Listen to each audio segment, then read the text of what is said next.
नमस्कार, मी संगीता. मैत्रिणी हे बघा, आज आपल्याला काय बनवायचं इथं डायरेक्ट मी कुकर दाखवला आहे. कुकरमध्ये पहा काय आहे, अगदी आवडीचा पदार्थ. हा आहे डांग्या भोपळा. डांग्या भोपळा मस्त असा कट करून स्वच्छ धुवून हे बघा कुकरला लावला होता. पाणी न घालताच वाफळून घेतलेला आहे. पाणी न घालता वाफळून घेणे म्हणजे भोपळ्याचा जो गोडपणा असतो तो जात नाही. हे बघा, दोन्ही डबे मी काढलेले आहे. आता त्याची मस्त अशी साल काढून घेऊया. बघा, अगदी व्यवस्थित अशी साल काढायची. पूर्ण याची साल काढून घेणार आहे आणि अगदीच हा महिनाभर पदार्थ टिकतो बरं का. डब्यात भरून ठेवल्यावर खूपच छान होतो. आणि आता इथं पावशेर गूळ घेतलेला आहे पहा. अर्धा किलोची ढेपे पण पावशेरच घालणार आहे. ते पाहू शकता तुम्ही. जास्त घालायचा नाही आपल्याला. पूर्ण गूळ असा चिरून घ्यायचा आहे बारीक बारीक करून. हे बघा, पूर्ण गूळ बारीक करून झाला आहे. त्याच्यानंतर कढई ठेवायची. कढईमध्ये हे संपूर्ण आपल्याला जे काढून घेतले ते असं थोडंसं पिळून घ्यायचं बरं का. पाणी असेल ते 1-2 थेंब तेहीसुद्धा पिळून निघतात.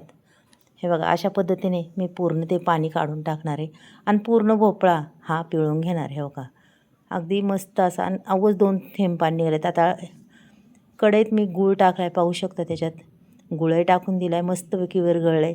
विलायची पावडर वगैरेसुद्धा टाकायची, थोडंसं मीठ टाकायचं चवीपुरतं. असा पूर्ण असा हा पारा कमी ह्याच्यात करून घ्यायचा. बघा, असा एकदम कोरडा झाला पाहिजे भोपळा. भोपळा कोरडा झाला की आपल्या भोपळ्याला अजिबात पीठ एवढं लागत नाही. पीठही चाळून घेतलं आहे. आता याच्यातलं काही पीठ मी काढून ठेवणार आहे बघा. आणि जेवढं आपल्याला लागतं तेवढंच घेणार आहे मी. इथं आता भोपळा टाकून दिलेला आहे पहा मैत्रिणीनं मस्तपैकी. आणि मिक्स करायचा. आणि जे पीठ कोरडं राहील ते साईडला काढून घ्यायचं बघा. छानपैकी गोळा मळायचा.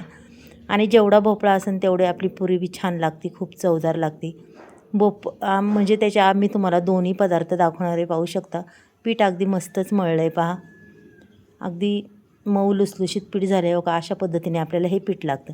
मग आपण याच्यापासून 2 प्रकार करून दाखवणार आहे मी तुम्हाला. इथं घेतलं आहे आता छान अगदी एक पोळपट घेतला आहे, त्याच्यावर कॉटनचा रुमाल ठेवला आहे आणि तेलाने ही भोपळगारी थापून घेणार आहे पहा. पाणी लावणार नाही आहे.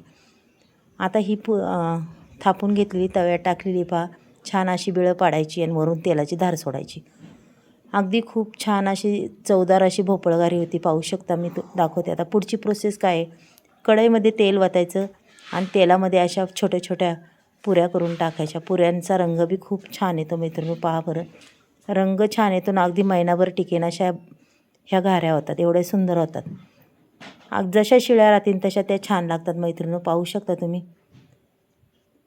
इथं दोन्ही प्रकार मी दाखवल्यात पहा.